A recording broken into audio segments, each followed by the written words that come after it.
মুসলমানদের জন্য এটা বাপকা হিন্দুস্তান নয়, এটা তাদের ভালো করে বোঝা উচিত। ওদের বাপকা হিন্দুস্তান নয়, ওদের বাপকা পাকিস্তান। এই জেহাদিগুলোকে একদম ধরে ধরে একদম ওই পিঁপড়ের মতন টিপে যদি মারতো আমরা খুব খুশি হতাম।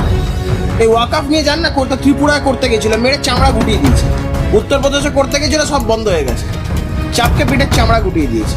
সিদ্দিকুল্লাহ চৌধুরীর মতন লোকেদেরকে এদের দাঁড়ি ছিঁড়ে একদম ভারতবর্ষের বর্ডার ছাড়িয়ে পাঠিয়ে দেওয়া উচিত। কালকে সিদ্দিকুল্লাহ সভায় যে সমস্ত মুসলিমরা উপস্থিত ছিলেন তাদের মধ্যে কিন্তু সেরকম ভাবে কোনো বিক্ষোভ বা দেখা যায়নি যে পুলিশের সাথে দাস্তাস্তি হচ্ছে, কিন্তু সিদ্দিকুল্লাহ চৌধুরীর মতন লোকেদেরকে এদের দাঁড়ি ছিঁড়ে একদম ভারতবর্ষের বর্ডার ছাড়িয়ে পাঠিয়ে দেওয়া উচিত। কত বড় ক্ষমতা এদের, বলছে কলকাতাকে টাইট দিয়ে দেবো। সিদ্দিকুল্লাহ সভা থেকে দাঁড়িয়ে ওখান থেকে ওখানকার লোকজনেরা দাঁড়িয়ে দাঁড়িয়ে গেরুয়া পতাকা খুলে দিচ্ছে, দেবদেবীর মূর্তির ছবি খুলে দিচ্ছে। এত বড় আস্পর্ধা। ভারতবর্ষে থাকবে দ্বিজাতি তত্ত্বের ভিত্তিতে তৈরি ভারতবর্ষ, হিন্দুদের জন্য হিন্দুস্তান, মুসলমানদের জন্য পাকিস্তান। যেই সমস্ত মুসলমানেরা ভারতবর্ষে রয়েছেন, ভারতবর্ষকে সম্মান করে থাকতে হবে, হিন্দুদেরকে সম্মান করে থাকতে হবে। তা না করে এটা তোর বাপ চোদ্দ পুরুষের জায়গা নয়। ওই যে বলে না কিসিকে বাপকা হিন্দুস্তান ধরি, আমরা বলছি হ্যাঁ আমারা বাপকা হিন্দুস্তান, মুসলমানদের বাপকা হিন্দুস্তান নয়।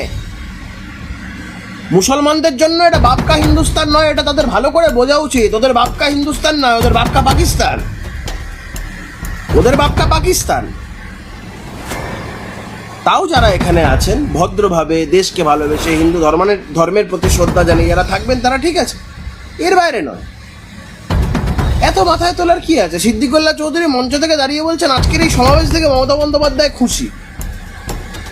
এই ওয়াকাফ নিয়ে যান না করতে, ত্রিপুরায় করতে গেছিল, মেরে চামড়া গুটিয়ে দিয়েছে। এই বাঁদরামও সব বন্ধ হয়ে গেছে। উত্তরপ্রদেশে করতে গেছিল, সব বন্ধ হয়ে গেছে, চাপকে পিঠের চামড়া গুটিয়ে দিয়েছে। আইনের ঊর্ধ্বে কেউ নয়। গালে এক গাল দাঁড়ি থাকলে, মাথায় ফেস টুপি থাকলে, লুঙ্গি পরা থাকলে তাদের এক ধরনের আইন, আর হিন্দুদের জন্য এক ধরনের আইন। এটা হতে পারে না। পার্ক সার্কাসে যাও, গিয়ে দেখবে কেউ একটা বাইক বা স্কুটি চালিয়ে যাও, তুমি যদি হেলমেট না পরো তোমার ফাইন। ওদিকে একটা মাথায় একটা ফেস টুপি পরে কেউ যাবে, সে বাইক নিয়ে স্কুটি নিয়ে যাবে, তার কোনো ফাইন নেই। একটা ভারতবর্ষে দুই ধরনের আইন থাকবে কেন? এই জেহাদিগুলোকে একদম ধরে ধরে একদম ওই পিঁপড়ের মতন টিপে যদি মারতো আমরা খুব খুশি হতাম। চোখের সামনে না আমাদের যখন হিন্দু বাড়ির লোকজনদের খুন হতে দেখছি, হরগোবিন্দ দাস, চন্দন দাসকে যখন খুন হতে দেখেছি, ওই মুখটা দেখলে না কপিয়েছে, যে ওই মুখের মধ্যেও পর্যন্ত কোপ মেরেছে। এটা দেখে চোখ বন্ধ করে থাকা যাচ্ছে না। একজন হিন্দু হিসাবে মাথা ঠিক থাকছে না, রক্ত গরম হচ্ছে, সবটাই হচ্ছে।